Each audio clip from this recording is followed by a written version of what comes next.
Good morning. So, okay, where to begin? I have this intention to try and take you into my brain for a little snapshot of where things have been and where they're going and sort of what my process is in terms of writing and where I'm at with the writing. And it's such an evolving process, and I am learning so much about myself every day, and I'm learning so much about writing, and it's so fascinating to be able to put the two together because they really have this mutual sort of support process. I guess maybe I said that already, but there's just so much to it that has been so beneficial for me, and I simply love it every single day. So anyways, to take a moment to celebrate where I've been and what's been going on, I just looked back, and the last time I posted about the book, specifically about my book Celebrate Your Grief, was April 2nd, and I had just finished a draft of the manuscript. Like, really felt like it was finished. Everything that I wanted to say was now on the paper, and it was a monumental moment for me. And so now it's been April, May, June. It's June 17th today, and so much has shifted in behind the scenes that I haven't been able to share. And so I'm just going to try and take a moment to try and capture some of that for you.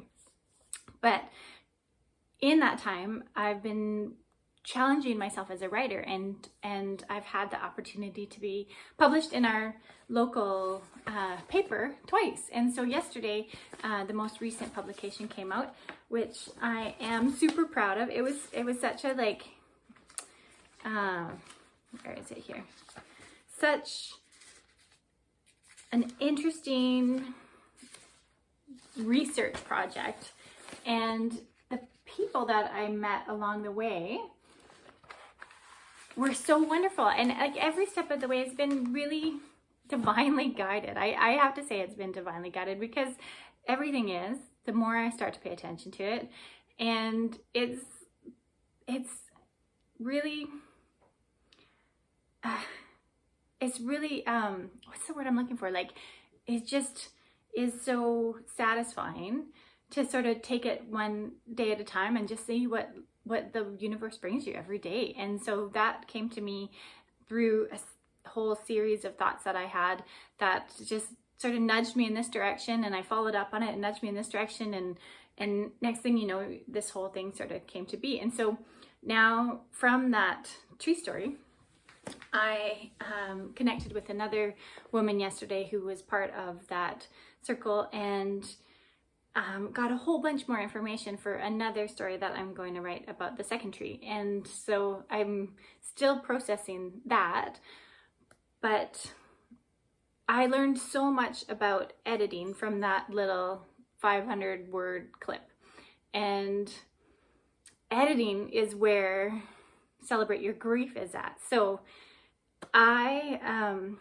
gonna share with you right now. This is what's so exciting today. Is I've been waiting every day for the last week, checking the mailbox for this beautiful package to arrive. This is from my friend Cindy, who I met online through another mutual grief support group on Facebook, and her and I connected, and we've really hit it off, like right from the get-go. Our stories are so similar, and you've seen her blog post on my blog, and I've shared a blog post on her blog, and she's offered to be an editor for me. And so she has taken that manuscript from April 2nd that I sent her and edited it. And so I'm really looking forward to seeing what her edits are.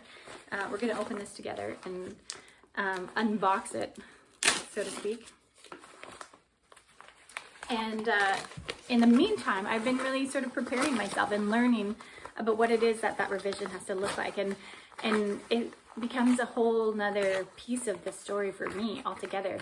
I've been reading so much.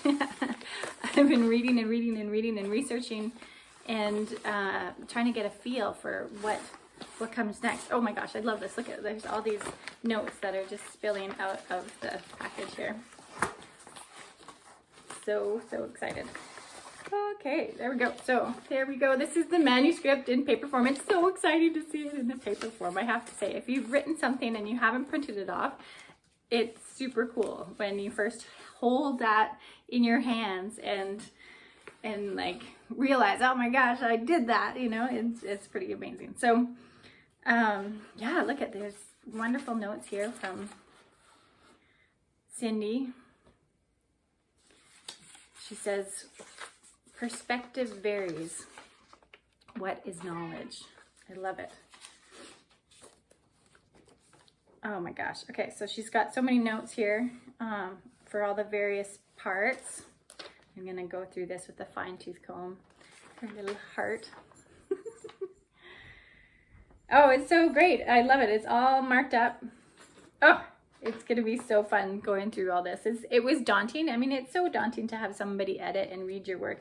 But now, now that I've done a little bit more research and have a better understanding of what it is to go through a revision, it's like this new exciting adventure that I'm gonna go on, because I get to rework the story from a different perspective and with a different intention in mind.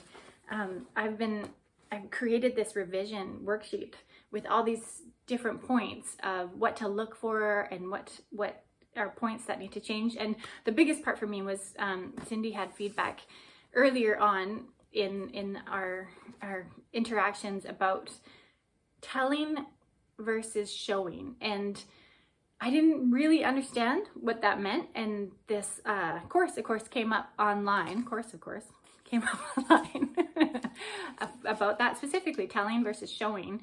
And I signed up for it, and it was honestly such a great investment for me in terms of my writing, because now I can go through this and so often I find with these revision programs and suggestions is like you go through your document and you highlight everything that's telling in a certain color, and then you highlight everything that's showing in a different color, and then you know, your whole manuscript becomes this like virtual art form of all these different colors of highlighted things and crossed out this and all the rest, and it really gives you this visual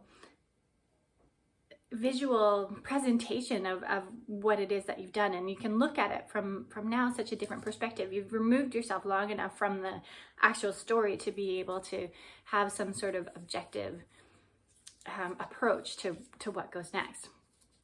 And so yes, I have this revision sort of checklist to follow through as I go through and mark up the document in a way that tells me if I'm telling or showing, if it's where the conflict comes in, and there's just so many different points of things to look for, like adverbs and keeping your story short. And I mean, Hemingway is been kind of this reoccurring theme in these past 2 months in terms of like a writer who writes in a certain way, and there's different ways to emulate the writing that he has done, and so keeping things short and simple, and